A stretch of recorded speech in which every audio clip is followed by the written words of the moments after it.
Если мы с вами начнем говорить о кардинальных изменениях в городах, то, наверное, невозможно не вспомнить пример Лондона и пример Кена Ливингстона. Его называют реформатором лондонского транспорта, королем фестивалей, который освободил Лондон от пробок. И я хочу с большим удовольствием пригласить на сцену бывшего мэра Лондона.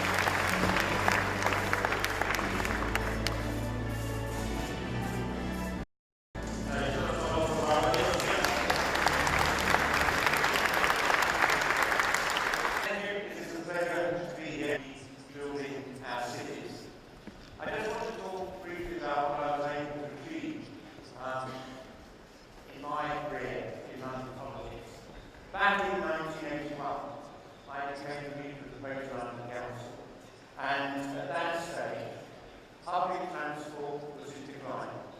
Ridership on our underground had gone down 40% in the previous 25 years.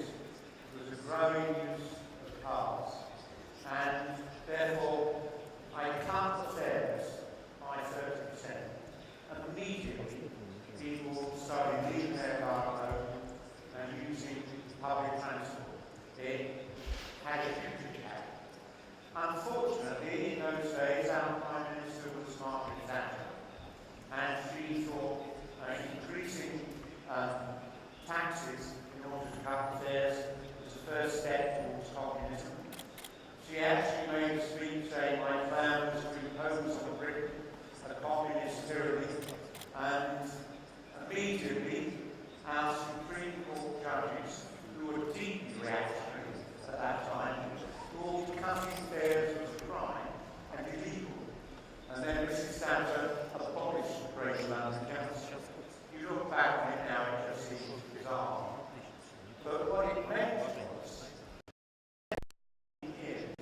London was the only city, I think, on the face of the planet that did not have administration. We had 32 tiny little councils, but nobody was overseeing the planning of the city or where we should be going, how we should be developing. And that was an absolute disaster. And then, 14 years later, Tony Blair decided to create a position of mayor for London. He didn't want me to run for it because, like Thatcher, he thought I was far too left-wing. And he tried to rig the election, but as you all know, I managed to get elected as an independent, defeating his candidate. But I inherited a city that was in a bad state. The business community said to me immediately, if you can't sort out London's problems, particularly transport, firms are going to start leaving your city. And for 14 years, there had been not a penny of investment in our public transport system, even though the population had grown at that point to 7 million people. It was definitely seen as a city was failing. But because the public transport was so bad, people had gone back to using their cars again. And if you're in the centre of London, the average traffic speed was 9 miles per hour. It was easier to just get out and walk. It was quicker. But when I looked at what the options were, the only place in the world that had done anything to tackle congestion was, of course, Singapore, who 30 years earlier had introduced their congestion charge. In all the years that followed, even though it worked perfectly in Singapore, no other city dared to introduce it because the mayors all thought it might cost them the election and so on. I think there was one small town in Norway that did it, but that was it. All my political advisors advised me against it because they thought it would cost us the election, but it didn't. I managed to get elected, and immediately the press started a campaign predicting it would be a disaster. In the 2.5 years it took, because you had to put cameras all around the centre, get the infrastructure in and so on, 98% of all stories in the newspapers predicted it would be a disaster. And just before we introduced it, all my political advisors were saying, put it off till after you've been re-elected. If it goes wrong, it will cost you the 2004 election. But I decided to plough on and do it. And it worked perfectly from day one. Traffic speed immediately went up to 12.5 miles per hour. Pollution from vehicles in central London was cut by 12%. And even better, my poll rating went up by 10%, and I easily won the next election. But it's not just enough to cut congestion in our cars. You need to improve public transport. And when I became mayor, we had 5,500 old buses. I got rid of them. We got 8,000 new buses. I did a whole range of changes because people getting on the bus had to buy a ticket. It took ages, the bus stuck at the bus stop. So we introduced the swipe card, and we introduced bus lanes, which cars weren't allowed to use. So people were getting into the centre of London quicker by using the bus than if they'd stayed in their car. And we introduced night bus routes. Within a few years, the number of passengers on the buses had gone up by 100%, and that is still the case today. I also got billions of pounds of investment out of the government to start to rebuild our underground system and our overground trains, and it transformed the system. It wasn't just, though, about that. We needed to expand the capacity, and in about a year's time, our biggest ever underground line called Crossrail will finally open. I signed the contract just before I lost the election to Boris Johnson, and he didn't really keep tabs on it, but when it does open, it will be transformative. And so I'd say, if you're a mayor, put investment into your city. Investment is the biggest single factor in achieving economic success. It outweighs everything else. And if mayors and city administrations manage to upgrade public infrastructure, then private firms come because they see a city that is working, and they then invest. And we have seen the most rapid growth. As I said, when I became mayor, there were 7 million Londoners. Now we have 9 million. And literally, our economy is the only one in the whole of Europe. Our city is the only one that matches American levels of productivity and competitiveness. Mr. Livingston. I know I've got to stop now, but just keep investing. Thank you very much. Да, я хотел бы задать вам небольшой вопрос. Put it on. Да, спасибо большое. Я бы хотел задать вам небольшой вопрос, господин Ливингстон. Вот мы сейчас в Калининграде, ну и я думаю, что многие ко мне присоединятся, мы выбираем, на какой общественный транспорт сделать ставку. Развивать трамвай. У нас в городе, например, это очень дорого, потому что мы десятилетиями не вкладывали, не развивали трамвайную сеть. Или, может быть, остановиться на автобусах, на электробусах. Или, может быть, как в Копенгагене, начать создавать свою систему метро. Что бы вы посоветовали современным городам, на что делать ставку? My advice is quite simply, do all of those. It takes a very long time to build a new rail line. You can get more buses on the streets within a few months. Now the world is beginning to see electric buses, and electric cars are coming. And the big problem we have in London is I've worked in central London for half a century. My lung capacity is equivalent to a man 5 years older. We've got to tackle the problem of pollution from our vehicles, and moving to electric cars, electric buses will do that. But that long-term investment of building new rail lines is going to be crucial. But it also makes it, once the city is attractive to move around in, the private sector is more interested in coming and investing in it. Спасибо. И еще один вопрос, такой же, как я задавал бывшему мэру Копенгагена, господину Миккельсону. Какие 3 главных совета вы бы дали нашим мэрам наших российских городов? Вот 3 самых главных. 3 essentials is invest in public transport, sustain a good house building program. I mean, before Mrs. Thatcher came to power in Britain, Britain was building, 150,000 to 200,000 municipal homes for rent. She stopped it. Virtually nothing has been built since. It's led to a ridiculous surge in house prices. I mean, a private rent in London takes about 50% of somebody's earnings. And so house building is absolutely crucial. But the other thing I would say is have a city that people want to live in. And that means great museums, a great sports stadia, all the things that, because you want to do something in the city, enjoy it, get out. I mean, I'm always very proud of the fact that here in London, we have more pubs, more bars, more nightclubs than New York or Paris. And those are what makes us, I mean, after you've had a hard day's work, you want a bloody good drink. Спасибо. Спасибо большое, господин Ливингстон. Спасибо.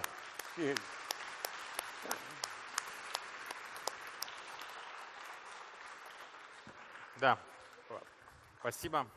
Спасибо. Знаете, тем не менее, мы будем заниматься трамваем. Дамы и господа, я прошу вас приветствовать в зале председателя правительства Российской Федерации Дмитрия Анатольевича Медведева.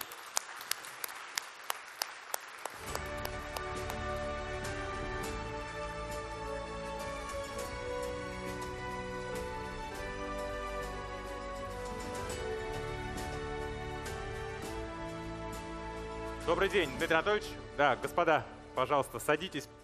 Добрый день. Дмитрий Анатольевич, мы успели послушать бывшего мэра Копенгагена, господина Миккельсена. Вот только что выступал господин Ливингстон, бывший мэр Лондона на этой сцене. Ну, я хотел бы перейти к нашим российским городам, к мэрам наших российских городов и предоставить им слово, ведь их опыт не менее ценен. Я хочу пригласить на сцену Сергея Кузнецова, мэра города Новокузнецка.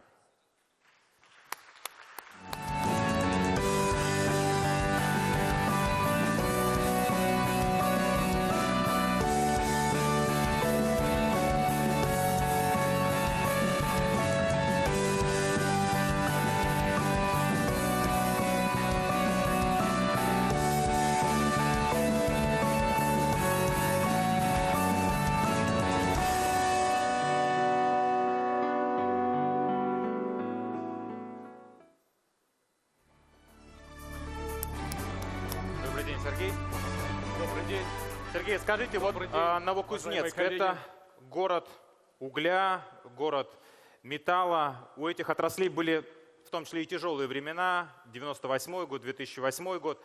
Как вы сумели выстоять? Что вы сделали, чтобы город двинулся вперед? Вы правы, и, безусловно, у каждого города есть своя история, у нашего города есть своя уникальная история. И кризис 90-х, конца 90-х, начала 2000-х оставил очень глубокий след в нашей городской истории. Можете представить, закрываются угольные предприятия, шахты, разрезы, увольняются люди, сокращаются объемы производства. Металлургический комбинат, градообразующий КМК, в банкротстве. Как следствие, бизнес уходит из региона и из города. Малый бизнес уходит, население уменьшается, доходная часть бюджета, как следствие, страдает, и, казалось бы, город прекращает свое развитие. Что делать? Паника, разруха. И в этом случае, конечно, мэр города в одиночку не справится с такой задачей, как удержать развитие города и остановить вот эту вот негативную тенденцию. Прежде всего, очень трудно было создать команду единомышленников, тех людей, которые поверили в траекторию успехов, и мы это сделали. Второе, что мы сделали, мы начали очень интенсивно учиться, потому что необученная команда – это не проинструктированная команда, и мы бы допустили очень множество ошибок. Мы очень много читали, перенимали опыт, но самое главное, яркое впечатление осталось от учебы в Сколково. Только там мы получили осмысление того, что мэр города – это большая часть населения и его жителей. Вместе с Фондом развития моногородов мы разработали уникальную для нас программу и комплексное развитие моногорода Новокузнецк. И все началось. А в чем была эта программа? Какие первые шаги были вами сделаны для того, чтобы двинуть ситуацию вперед? Опять же, каждый моногород разрабатывал свою комплексную программу. И она для каждого уникальная. И она, конечно, большая. Прежде всего, это 3 направления. Это работа с бизнесом, с экономикой, Это работа с населением, с социумом и, конечно, благоустройство города, как то, в что мы живем. Но могу сказать, что есть 3 актуальные вещи, на которые необходимо обратить внимание. То, что мы сделали и чего у нас получилось. Первое. Мы взяли и вместе с горожанами вышли на субботники и сделали генеральную уборку города. Это было очень символично. Мы почистили и помыли город, вывезли всю грязь и пыль. И сегодня эти субботники стали для горожан актуально традиционными, и буквально каждую весну к 9 мая мы убираемся в городе. У нас есть такая акция «Кузню приберите».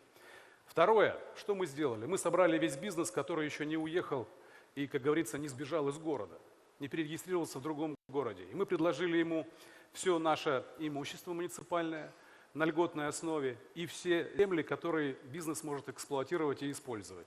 Это дало свой эффект. У нас построились новые гостиницы, новые сооружения, новые комплексы. Бизнес почувствовал себя как дома. Ну и чтобы быть последовательными, мы начали работать с жителями по программе «5 шагов благоустройства повседневности города». Что это значит? Совместно с жителями, которые голосуют за тот или иной объект, мы начали возвращать с того света, я бы сказал, парки, скверы, дворы. Спасибо за формирование комплексной программы благоустройства, которая у нас в нацпроекте. Это серьезная тема на самом деле, и она очень сильно повлияла. Поэтому все это дало определенный эффект. Но вчера мы вместе с мэрами городов работали здесь, на площадках форума. И мы очень много общались. И вы знаете, если посмотреть на ту проблематику, которую высказывают мэры городов, самое главное, первый вопрос – это компетенция команд мэров городов. Это их степень обученности, это наличие навыков и умений. И тогда я могу сказать, что совершенно уверен в том, что сплоченная, преданная, лояльная городу команда и обученная команда способна развивать город и делать устойчивую экономику города. Но есть еще одно послесловие, что называется PS, постскриптум. Нужно понимать, что не все проблемы в городе разрешены. Мы только в начале нашего пути. Самое главное – воспринимать это не как проблема, которая доминирует над нами и заставляет нас уезжать из города или бросать наше население, а воспринимать эти проблемы как задачи, которые мы должны решить и улучшить город, и сделать его еще лучше. Спасибо. Ну, я со своей стороны хотел пожелать вам успеха, вам и вашей команде. Ну и Новокузнецк – это моногород. Я так понимаю, что опыт учебной программы и в Сколково, и в других образовательных учреждениях моногородам очень помог. И мы надеемся, что вот мэры тех городов, с которыми вы вчера общались, тоже получат в ближайшее время возможность пройти такое обучение и создадут качественные, образованные, устремленные в будущее команды. Спасибо. Спасибо. Малые города. Они все больше находят свое развитие в туризме. Инфраструктура города, понятно, должна отвечать на этот запрос. Мы в Калининграде, в Калининградской области очень хорошо это понимаем. Такие примеры, как «Арт-Овраг» в Иксе, фестиваль в Тереберке или фестиваль уличного искусства в Садке формируют у городов образы настоящих центров притяжения. Я хочу пригласить на сцену Дмитрия Несковских, главу Сысертского городского округа, который нам расскажет о балансе между промышленной историей города и туристическим потенциалом. Пожалуйста.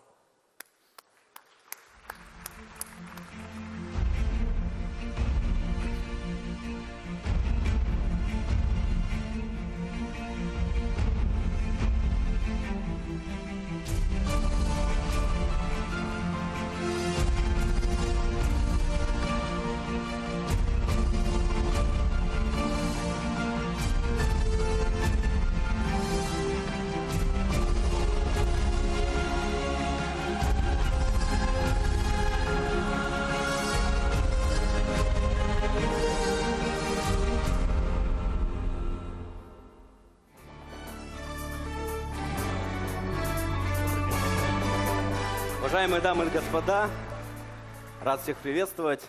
Для начала расскажу немного о Сысерте. Сысерть – это небольшой город Свердловской области, который находится недалеко от Екатеринбурга. Сысерть – это типичный уральский город-завод, который сформировался в XVIII веке и развивался как собственно, индустриальный центр, где производилось железо. К сожалению, в начале 20 века эпоха железоделания на Сысердском заводе подошла к концу, и завод перепрофилировали в производство электродвигателей. Ну, все или большинство жителей Советского Союза помнят знаменитые стиральные машины «Малютка». Вот, собственно, двигатели в этих стиральных машинках производились здесь, на Сысердском заводе. И она только называется «Малютка», хотя двигатель там был наш уральский, сысердский, с настоящим уральским характером. Поэтому я помню, как мама заставляла меня сидеть на этой машинке, потому что если во время стирки ты вставал, она начинала прыгать, как серебряная копытца из сказов Бажова. Кстати, Сысерть – это родина Павла Петровича Бажова, знаменитого уральского сказителя. И в этом году, 2019 год, год 140-летия Павла Петровича Бажова в Свердловской области объявлен в честь именно него. И мне очень приятно быть сегодня здесь и рассказывать вам про Сысерть.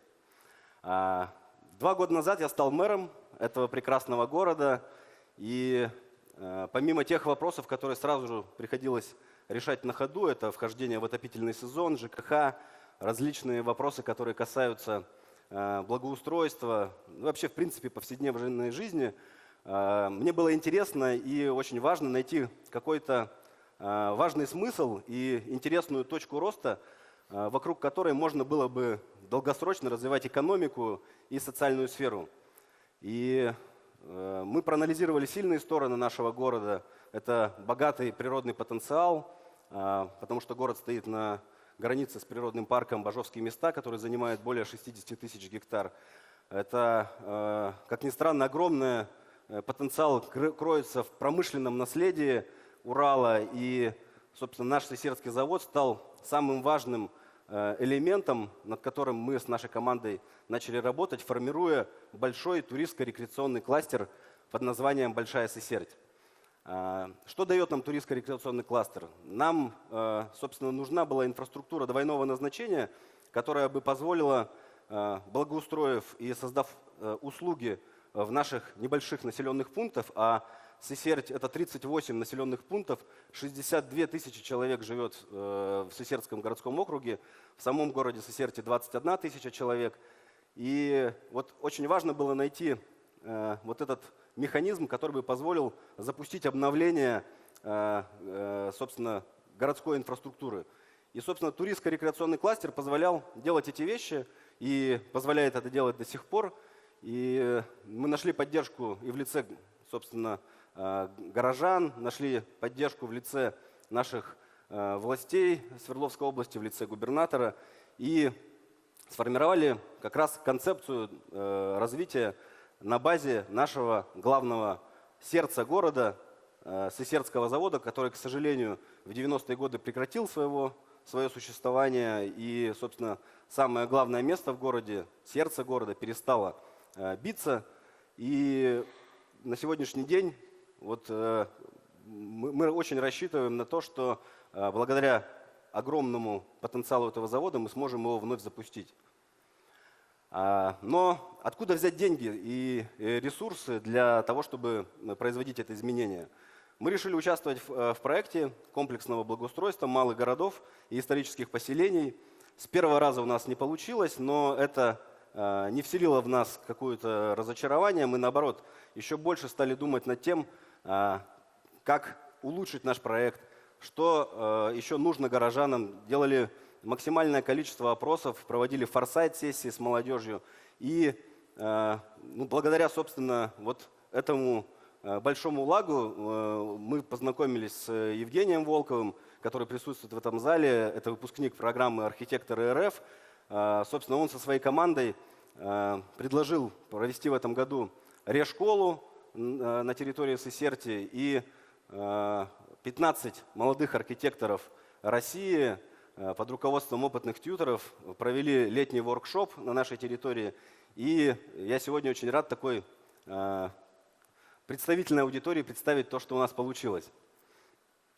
Собственно, старый завод становится таким большим бизнес-инкубатором для малого и среднего бизнеса, куда мы поместили множество услуг, которые необходимы как жителям, так и приезжим туристам в нашу территорию. То есть многие жители на вопрос о том, чего не хватает в городе, говорили о том, что нам нужен кинотеатр, нам нужно пространство для творчества, нам нужны творческие мастерские, фаблабы, нам нужно просто качественное благоустройство вот этого главного места города в Сесерте. И благодаря вот этому комплексному освоению получился целый район, который включил в себя вот эту инфраструктуру двойного назначения, которая в будние дни работает непосредственно на жителей, а в выходные и праздничные дни становятся таким центром общественной жизни. И как и 200 лет назад наш Сесертский завод становится сегодня местом, где кипит жизнь в городе, где развивается экономика. И самое главное, наш завод таит такой главный смысл, который мы называем ДНК уральской идентичности. То есть, побывав один раз в Сесерте, вы поймете, как были основаны все уральские города. Это основа всего освоения промышленного Урала, это плотина, это завод и окрестности, где кипела жизнь. И, собственно, благодаря этому проекту, я думаю, что очень много людей, не только в России, но и за ее пределами, узнают о развитии уральской промышленности. Спасибо за внимание и добро пожаловать в Сесерт. Дмитрий, если можно, вопрос. В чем преимущество жизни в Сесерте? Почему нужно вернуться, например, молодому человеку и девушке, которая отучилась в Екатеринбурге, в город? Почему нужно приехать туда? Ну, вообще мы считаем, что Сесерт – это лучшее место для жизни. Это, ну, по крайней мере, на Урале это точно.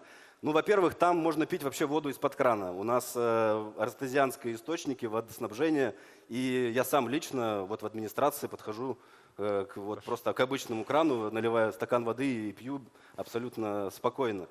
Также мы совместно с нашими промышленниками создаем школу, университет будущего. Это Андрей Ильич Комаров, компания ЧПТЗ. Я уверен, что реализовав этот проект, мы сможем создать те смыслы, которые позволят сегодня молодежи остаться в Сесерте. И как раз завод и промышленное наследие станет частью этой программы, которая будет включать, ну, собственно, в себя и университет, и школа будущего. Понятно. И позвольте еще один вопрос небольшой. Вот мы с вами, когда общались до сессии, вы говорили о том, что у вас в том числе есть большая транспортная концепция вот для большой Сесерти, и велодорожки, и какие-то ЖД-пути. Можете рассказать в двух словах, что это? Ну, Сесерти – это 38 населенных пунктов, они между собой связаны сетью автомобильных дорог, но мы выстраиваем как бы альтернативные сегодня пути следования через живописные поля, через леса. Это совершенно небольшие расстояния между населенными пунктами, и мы, собственно, создаем вот этот экологический каркас туристический и, собственно, альтернативные виды транспорта, потому что сегодня очень, ну, как бы популярно и бегать, и заниматься велосипедом, и я уверен, ну, конечно, это наша мечта, и если бы, вот, ну, собственно, леса вокруг населенных пунктов хотя бы в радиусе 5 километров отдали, ну, нам в распоряжение, мы бы более рачительно к ним относились и, собственно, максимально использовали их потенциал. Потому что сегодня, ну, жители задают вопросы о том, что давайте благоустроим близлежащую территорию, а это, ну, собственно, лесной фонд, да, с которым мы работать не можем. Но, тем не менее, мы занимаемся этими вопросами, и уже первые экологические тропы, связывающие там небольшие населенные пункты, у нас появляются. И это очень здорово, люди, собственно, активно этим пользуются. Я сам иногда люблю побегать по таким тропам. Поэтому... Согласуйте с прокуратурой сначала. Хорошо. Спасибо большое, Дмитрий. Спасибо вам. Спасибо. Коллеги, город Суздаль, он готовится к своему тысячелетнему юбилею, уже совсем это все недалеко, 2024 год. Долгое время этот город формирует свой бюджет благодаря выстроенной работе с туристами. И хотел бы пригласить сейчас на сцену Сергея Сахарова, главу администрации города Суздаля, который нам расскажет о том, как содержать, если можно так сказать в кавычках, исторический город.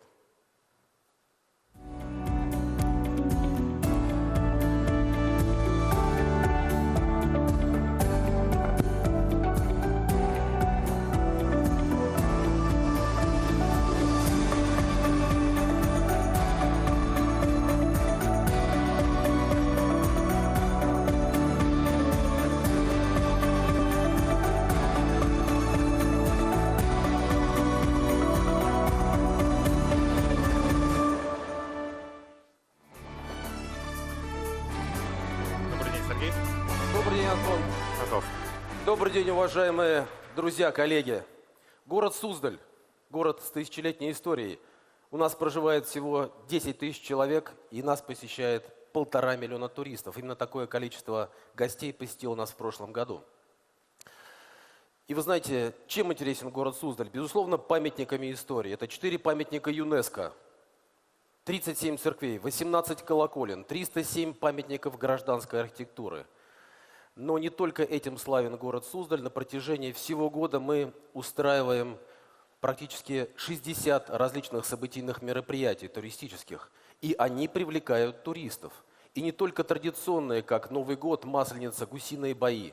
У нас появляются новые. Например, мы говорили вчера на сессии, я делился с коллегами, новые спортивные праздники «Велолето для всей семьи» в течение 3 дней привлекает 3500 спортсменов, кроме их сопровождающих. Ультра-трейл, Голден Ринг марафон, 30, 50, 100 километров, 4500 только спортсменов из 12 стран мира. И такую активную позицию администрация города ведет намеренно, потому что мы отлично понимаем, что каждый турист новый, который приезжает в город Суздаль, это деньги, это развитие бизнеса, это доходная часть наших жителей.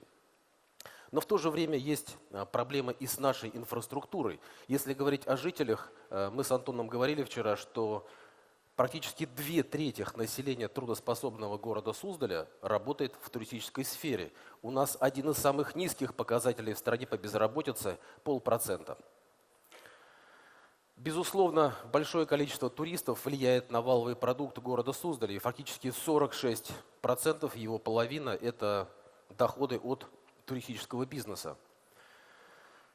Если посмотреть глазами любого обывателя, то кажется, что чем больше приехало в город туристов, то тем выше его налоговая база.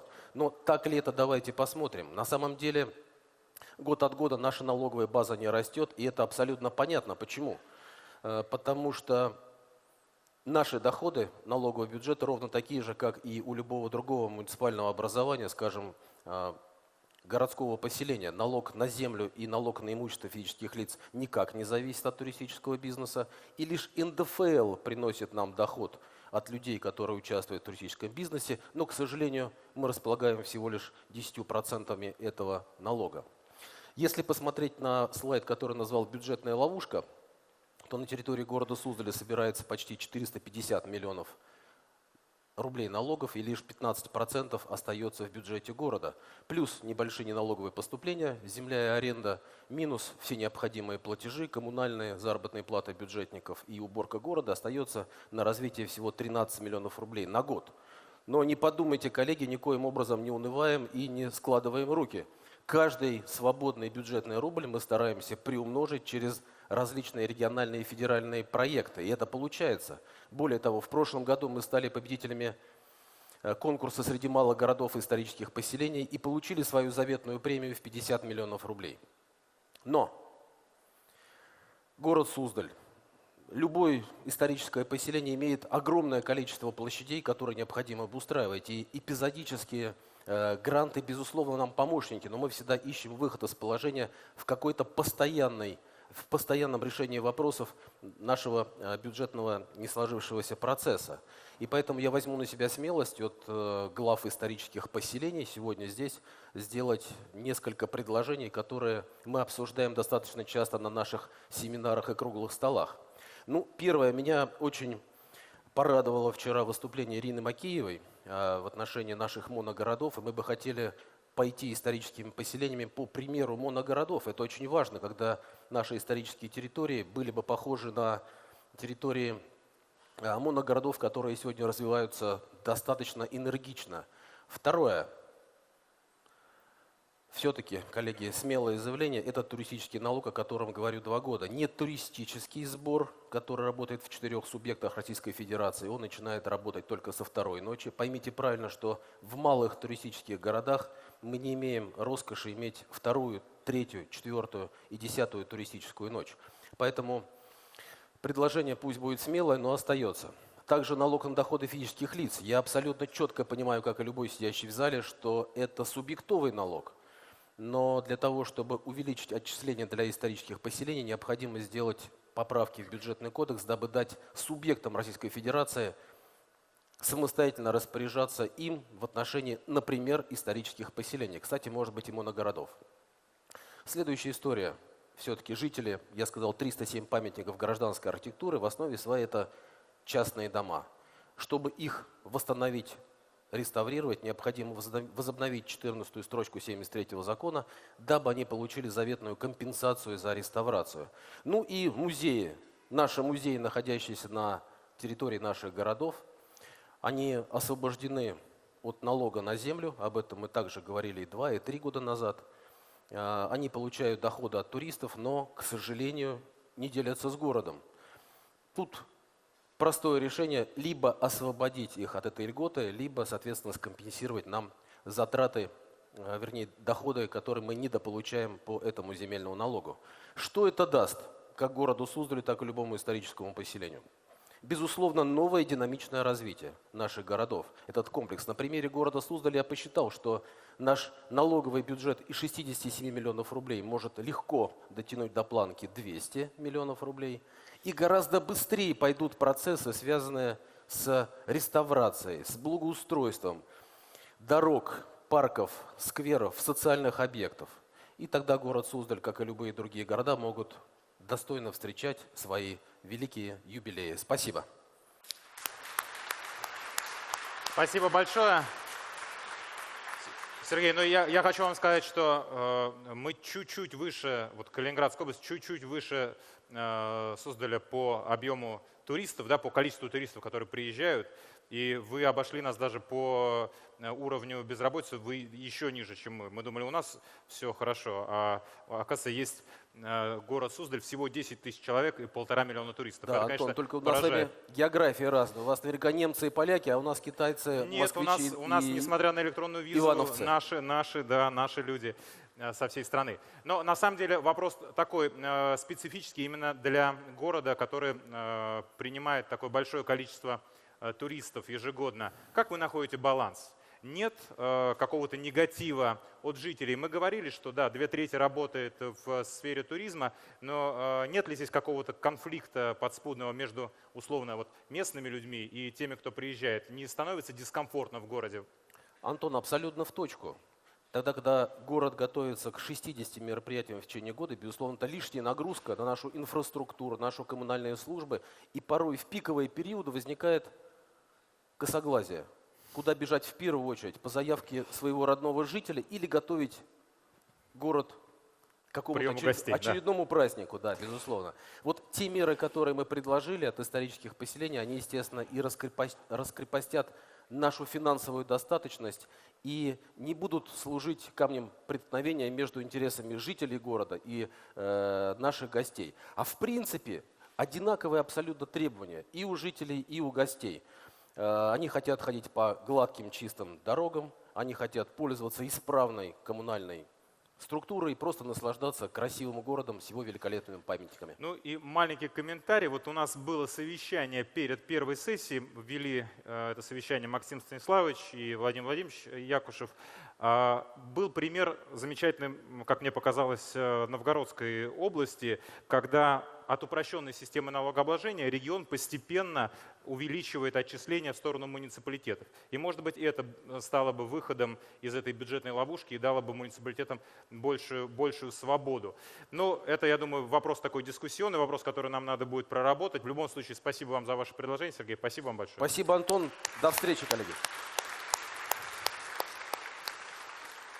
Уважаемые коллеги, я хотел бы поблагодарить всех наших спикеров. Мне кажется, и наши иностранные коллеги замечательно выступили, привели интересные примеры, которыми мы тоже можем наверняка воспользоваться. Ну и, конечно, наши мэры наших сложных, но очень перспективных, как мне кажется, моногородов, наших малых поселений.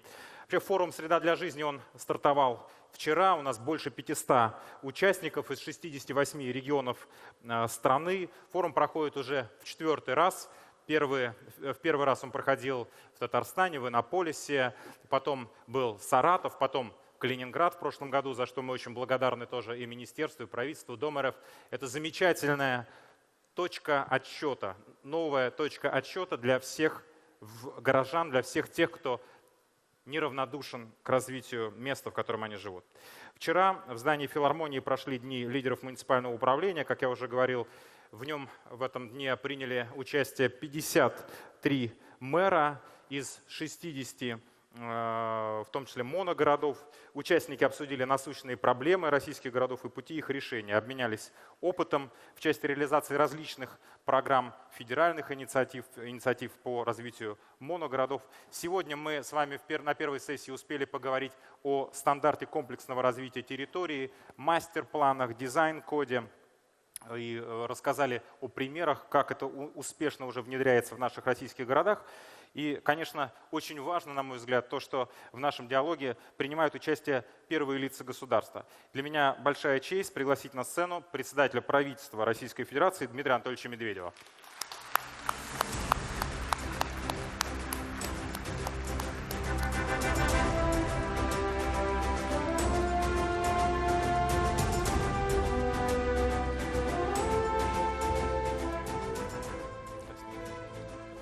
Добрый день. Антон Андреевич, у вас неплохо получается. Я думаю, вам стоит подумать о легком изменении профиля работы. Это впервые на моей памяти, когда губернатор выступает в качестве модератора. Спасибо. Губернаторы важные люди, серьезные. Вот. А модератор — это вроде такая легкая, иногда легковесная задача. Немножко кого-то подкалывать, там, находить что-то смешное. Но если говорить прямо, то тема, которая всех вас собрала и моих коллег по правительству, она действительно исключительно важна для нашей страны. Это развитие городов и роль мэров. Я летел сюда и думал, есть очень сложные виды деятельности. Вот работа в правительстве Российской Федерации — это сложная работа, могу судить просто по своей другой деятельности в разных местах. Но, наверное, еще сложнее работа мэра. Я хочу вот всех вас и в вашем лице всех мэров российских населенных пунктов, российских городов, российских иных населенных пунктов, сельских населенных пунктов, глав администраций, поблагодарить за вашу работу.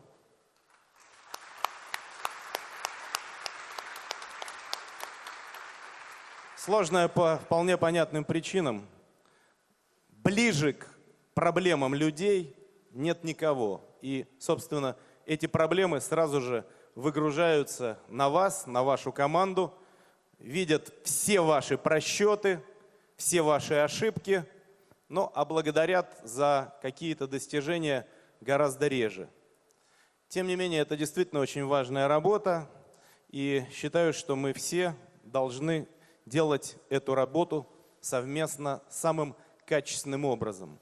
Я не буду сейчас рассказывать долго о параметрах национального проекта по благоустройству городов, по развитию жилищного проекта в нашей стране. Напомню лишь то, что на ближайшую трехлетку, на эти цели в бюджете Российской Федерации, который мы вчера на правительстве одобрили, запланировано более 400 миллиардов рублей на ближайшие 3 года. И, конечно, это не все деньги, которые должны быть в системе.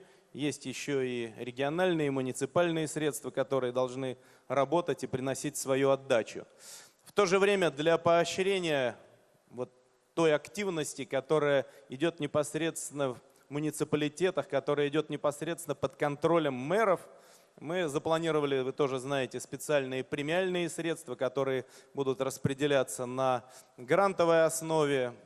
Это тоже вполне приличные деньги, причем будем мы это делать каждый год в размере 5 миллиардов рублей. Но я сейчас хочу сказать даже не о деньгах, а о важности тех решений, которые, уважаемые коллеги, вы принимаете. Проиллюстрирую на одном примере, поскольку мы находимся в Великом Новгороде. Для того, чтобы добраться сюда, можно использовать разный транспорт. Но в Великом Новгороде, во всяком случае в самом городе, невозможно использовать самолет.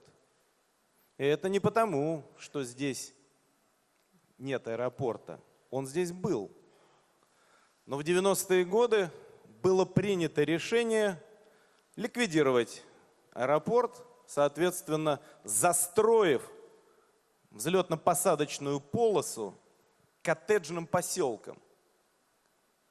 Я сейчас не даю оценку этим решениям. Я просто хочу заставить всех призадуматься о простой вещи. Люди, которые принимали это решение, так низко оценили потенциал города, что сказали, нам аэропорт не нужен. Все ваши решения должны быть ориентированы как раз в будущее, основываться на предположении о том, что мы с каждым годом будем улучшать городскую среду, что в наши города будут приезжать большое количество людей, туристов. Это касается и маленьких городов, таких исторических туристических центров, и моногородов. Сейчас коллеги об этом рассказывали достаточно интересно и подробно. Но вот это предположение о том, что мы должны принимать решения с расчетом на будущее и с учетом, конечно, тех технологических решений, градостроительных документов, тех планов, стандартов, которые есть, но все-таки ориентированные в будущее, мне кажется исключительно важным. Надо мечтать. Даже если решения эти воплотятся в жизнь не сегодня, но завтра. И еще об одном, о чем я хотел бы сказать. Уважаемые коллеги, действительно от ваших решений зависит очень много. Но, конечно, эти решения опираются на действующее законодательство.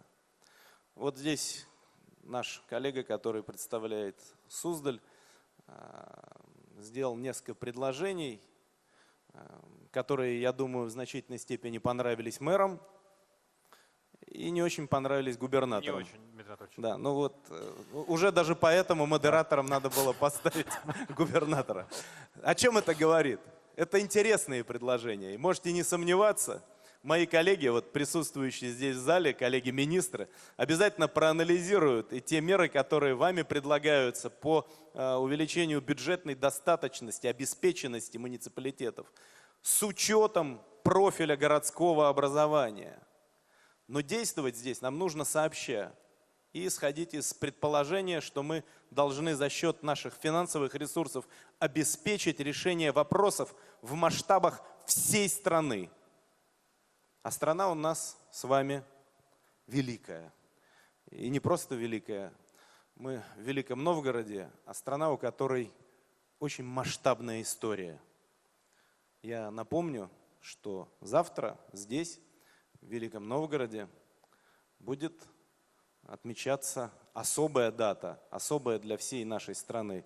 Отмечаться и здесь, и, естественно, в масштабах всего государства. Но для Великого Новгорода это особый день. Это день установления российской государственности. Я вас всех сердечно с этим поздравляю.